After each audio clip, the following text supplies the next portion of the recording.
میدان کربلا کا یہ تپتا ہوا ریگستانی علاقہ عراق میں واقع ہے۔ اس علاقے میں 680 عیسوی میں ایک ایسا واقعہ پیش آیا جو کہ رہتی دنیا تک یاد رکھا جائے گا۔ اسے واقعہ کربلا کے نام سے بھی جانا جاتا ہے۔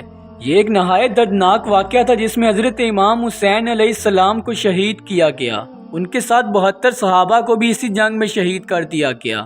ناظرین، یہ واقعہ کیوں پیش آیا، اس کے پیچھے کیا حقیقت تھی؟ یزید نے امام حسین علیہ السلام پر حملہ کیوں کیا؟ کیا یزید واقعی میں مسلمان تھا؟ مسلمان ہونے کے باوجود اس نے اپنے ہی نبی کے نواسے پر حملہ کیوں کیا؟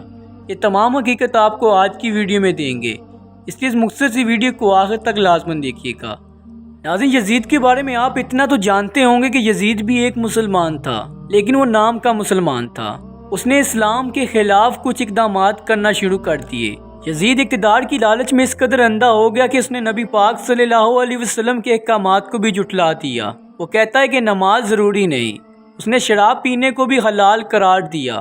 اس نے سود کے کاروبار کو عام کر دیا۔ وہ چاہتا تھا کہ دین اس کے مطابق ڈال دیا جائے، لیکن نبی پاک صلی اللہ علیہ وسلم کے نواسوں کے ہوتے ہوئے ایسا کرنا یزید کے لیے آسان نہیں تھا۔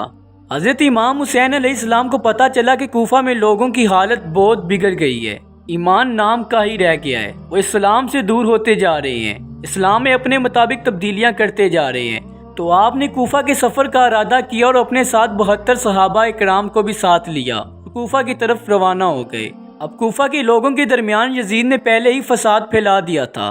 یزید کہتا ہے کہ امام حسین علیہ السلام یہاں پر مجھ سے میرا تخت چھیننے آ رہے ہیں، وہ آپ کے سربراہ کی حکومت چھیننے آ رہے ہیں، وہ اسلام سے دور ہو چکے ہیں۔ نعوذ باللہ، وہ یہ بھی کہتا ہے کہ وہ اپنے نانا کے دین سے بھی دور ہو چکے ہیں۔ اس نے ایسی باتیں اس لیے کی تاکہ لوگوں کے دل میں ان کے لیے زہر بڑھ سکے، ورنہ لوگوں کے دل میں ان کے لیے بے حد محبت تھی۔ یزید نے ایسا کیا اور لوگوں کو ورگلایا اور کربلا کے میدان میں 5000 کے لشکر کے ساتھ ان کا سامنا کرنے کے لیے آ گیا۔ حضرت امام حسین جو کہ 72 صحابہ اکرام کے ساتھ اپنی عورتوں اور اپنے بچوں کے ساتھ وہاں پر موجود تھے۔ جمعے کے ایک دن پہلے آپ نے کربلا کے ایک مقام پر قیام کیا۔ وہیں بیٹھے بیٹھے آپ کی آنکھ لگی تو آپ کو نبی پاک صلی اللہ علیہ وسلم کا دیدار ہوا۔ انہوں نے کہا کہ امام حسین، میں تمہیں لینے آ گیا ہوں۔ یہ سنتے ہی آپ کی آنکھ کھلی اور مسکرانے لگے اور صحابہ کو ساری بات بتائی، اور یہ بھی کہا کہ مجھے اشارہ ہو گیا ہے کہ کل ہم نے میدان کربلا میں شہید ہو جانا ہے۔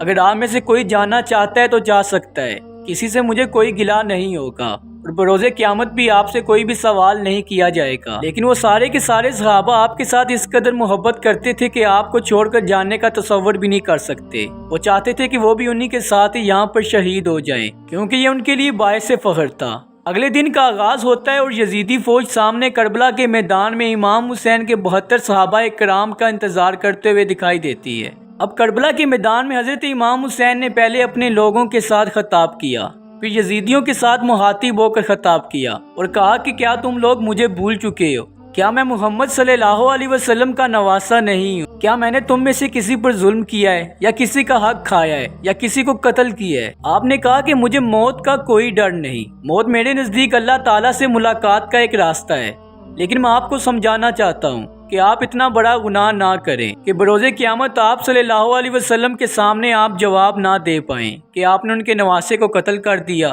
لیکن یزیدیوں کے دل کالے پڑ چکے تھے اور ان کی آنکھوں پر پٹی باندھ دی گئی تھی، انہیں کچھ نظر نہیں آ رہا تھا، وہ کچھ سمجھ سوچ نہیں رہے تھے۔ اور ایسے ہی لوگوں کے لیے قرآن پاک میں اللہ تعالیٰ نے فرمایا کہ یہ گونگے بہرے ہیں جو کچھ سمجھ نہیں رکھتے، اور بروز قیامت ان کے لیے دردناک عذاب کا بھی اعلان قرآن مجید میں کر دیا گیا ہے جو کہ ان کے لیے تیار کیا جائے گا۔ اب آپ علیہ السلام یہ خطاب کرتے ہوئے اپنے لشکر کے ساتھ جا ملے، کیونکہ یزیدیوں پر اس کا کوئی بھی اثر نہیں ہوا۔ اب آپ کے لشکر میں سے ایک صحابہ اکرام میدان جنگ میں اترے اور یزیدیوں کا مقابلہ کیا، اور جنگ کے میدان میں انہوں نے اکیلے ہی کئی یزیدیوں کو موت کے گھاٹ اتار دیا، اور ان کا خاتمہ کرنے کے بعد آپ نے نماز کے لیے وقت مانگا تاکہ نماز کی ادائیگی کر دی جائے۔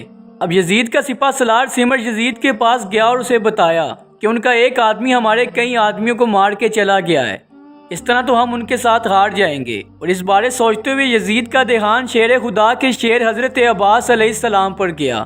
یزید کہتا کہ اگر حضرت عباس میدان جنگ میں اتر گئے تو ہمارا لشکر تو انہیں دیکھ کے ہی مر جائے گا، اتنی بہادری کے ساتھ وہ میدان جنگ میں اترتے ہیں، کوئی بھی ان کا مقابلہ نہیں کر پائے گا۔ اور اگر کوفہ کے لوگوں کو یہ پتہ چل گیا کہ امام حسین نے میدان جنگ میں نماز کے لیے وقت مانگ لیا ہے تو وہ تو ان کو بچانے کے لیے یہاں آ جائیں گے، کیونکہ یزید نے امام حسین علیہ السلام کے بارے میں کوفہ کے لوگوں کو کچھ اور بتایا تھا۔ اگر انہیں اس بارے پتہ چل جاتا ہے تو یزید کی بازی پلٹ جاتی ہے، اور اب یزیدیوں نے فیصلہ کیا کیوں نہ نماز کے دوران ہی ان پر حملہ کر دیا جائے۔ اب یزیدیوں میں فیصلہ ہوا کہ دوران نماز ہی ان کو شہید کیا جائے تاکہ ان کی تلوار نیام سے باہر بھی نہ آئے۔ اگر امام عباس تلوار لے کر میدان جنگ میں اتر جاتے ہیں تو یزید کی پوری فوج بھی انہیں شکست دینے کے لیے ناکام ہو جائے گی۔ اب یزید نے بزدلی کا مظاہرہ کرتے ہوئے نمازیوں پر تیر چلوا دیے۔ بہت سے صحابہ اکرام وہیں پر شہید ہو گئے۔ ایک ایک کر کے یزید نے تمام کے تمام صحابہ اکرام اور حضرت امام حسین کو بھی شہید کر دیا۔ اس طرح یزید نے اس جنگ کو تو فتح کر لیا، لیکن اس نے اپنا ایمان ہار دیا۔ وہ اب مسلمان نہیں رہا بلکہ ایمان کا منکر بن گیا، جس نے امام حسین علیہ السلام پر حملہ کیا۔ ایسا کرنے والا کوئی بھی شخص اسلام کا دشمن ہو سکتا ہے، مسلمان نہیں ہو سکتا۔ یزید دائرہ اسلام سے خارج کر دیا گیا۔ ناظرین، حضرت امام حسین دنیا فانی سے تو رخصت ہو گئے، لیکن اسلام کو زندہ کر گئے، نماز کا پیغام دے گئے۔ یزید جو کہ اسلام کے احکامات کو جھٹلاتا تھا اور نماز پڑھنے سے بھی انکار کرتا تھا، کربلا کے میدان میں حضرت امام حسین علیہ السلام نے یہی ثابت کیا کہ موت کی حالت میں بھی نماز کا فرض ادا کرنا ضروری ہے۔ انہوں نے اپنی جان تو دے دی مگر نماز کی اہمیت کو زندہ رکھا۔ انہوں نے اپنے خاندان کو تو قربان کر دیا، لیکن سود پر کام کرنے والے اور شراب نوشی کرنے والے یزید کے ساتھ ہاتھ نہیں ملایا۔ کربلا میں اہل بیت نے جو قربانیاں دی اور جو 72 صحابہ نے قربانیاں دی، کیا آج ہم ان قربانیوں کی لاج رکھ رہے ہیں؟ کیا آج ہم نماز کی ادائیگی کر رہے ہیں؟ کہ آج ہم سود کے خاتمے کے لیے کوشش کر رہے ہیں؟ کہ آج کے دور میں ہم شراب کے نشے سے دور رہ رہے ہیں؟ کہ آج کے دور میں ہم نبی پاک صلی اللہ علیہ وسلم کے احکامات پر عمل کر رہے ہیں؟ ناظرین، ایسا کرنے والے بہت کم لوگ ہیں۔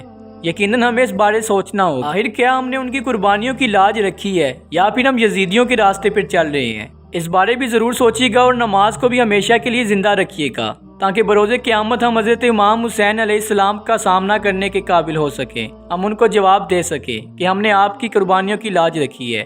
اسی کے ساتھ ویڈیو کا اختتام کرتے ہیں۔ امید کرتے ہیں کہ یہ انفارمیشن آپ کے لیے نہایت مفید ثابت ہوگی۔ اسی کے ساتھ اپنا خیال رکھیے گا اور اپنی دعاؤں میں مجھے بھی لازمی طور پر یاد رکھیے گا۔ اللہ حافظ۔